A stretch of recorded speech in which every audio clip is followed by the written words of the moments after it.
Top 4లో top 3 news. కరీంనగర్లో నగల దుకాణంపై దాడి చేసి కాల్పులు జరిపి కోటికి పైగా విలువ చేసే ఆభరణాలు ఎత్తుకెళ్లిన కేసు దర్యాప్తులో పోలీసులు ఏమాత్రం పురోగతి సాధించలేకపోతున్నారు. కాల్పుల ఘటనలో 3 రోజులైనా నిందితుల ఆచూకీ మాత్రం చెక్కలేదు.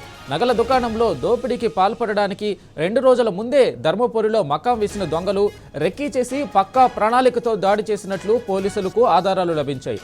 వాళ్ళు వాడిన ద్విచక్ర వాహనాలు, హెల్మెట్ సైతం దొరికాయి. దుండగులు బస చేసిన అద్దె గదిని పోలీసులు కనిపెట్టారు.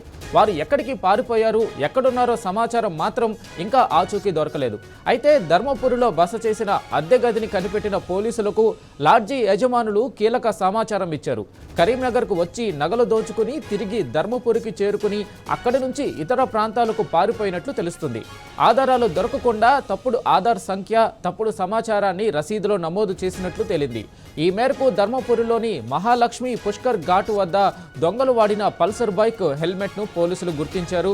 వెంటనే జాగిలాలను తెప్పించి గాలింపు చేపట్టినా ఎటువైపు వెళ్లారనే ఆచూకీ మాత్రం లభ్యం కాలేదు. బైకుకు వాడిన నెంబర్ ప్లేట్ సైతం కారుదని తేలింది.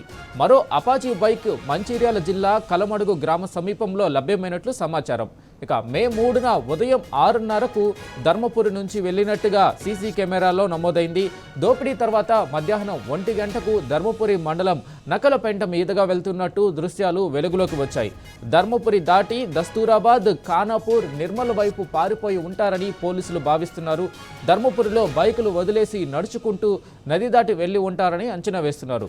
నిందితులను పట్టుకునేందుకు 16 పోలీసు ప్రత్యేక బృందాలు బీహార్ సహా అనుమానిత ప్రాంతాల్లో విస్తృతంగా గాలింపు జరుపుతున్నాయి. దీనిపై మరింత సమాచారం మా కరీంనగర్ ప్రతినిధి వేణుగోపాల్ అందిస్తారు. వేణుగోపాల్, చెప్పండి. వెంకట్, పిఎన్జే జ్యువెలర్స్ ఆదివారం నాడు ఈ సంఘటన జరిగి 3 రోజులు అవుతుంది.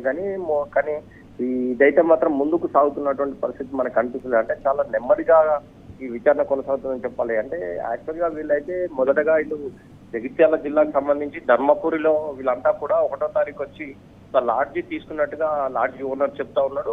ఫస్ట్ మొదటగా 3 వచ్చారు, ఆ తర్వాత ఇంకో 2 వచ్చారని చెప్పి చెప్తున్నటువంటి పరిస్థితి ఉంది. వీళ్ళంతా కూడా మొదటగా ఇటు లాడ్జీలోనే ప్లాన్ చేసుకుని ఉంటారని చెప్పి కూడా పోలీసులు అనుమానిస్తా ఉన్నారు.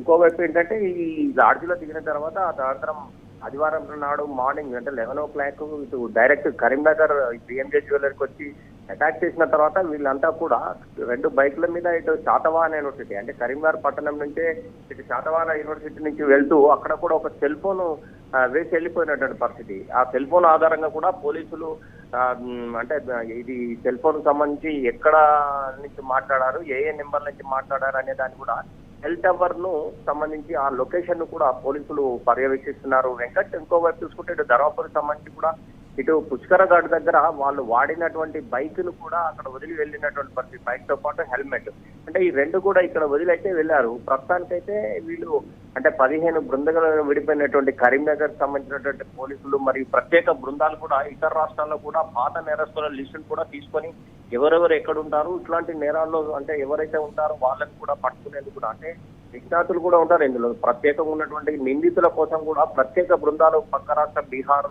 ఛత్తీస్గఢ్ కావచ్చు, ఇటు మహారాష్ట్ర సైడ్ కూడా వెళ్ళి సెర్చ్ చేస్తున్నటువంటి పరిస్థితి. ఇంకోవైపు ధర్మపూర్లో వీళ్ళు 2 రోజులు ఉన్నారు కనుక ప్రతి సీసీ కెమెరా ఫుటేజ్ కూడా వీళ్ళు తీసుకుంటున్నటువంటి పరిస్థితి.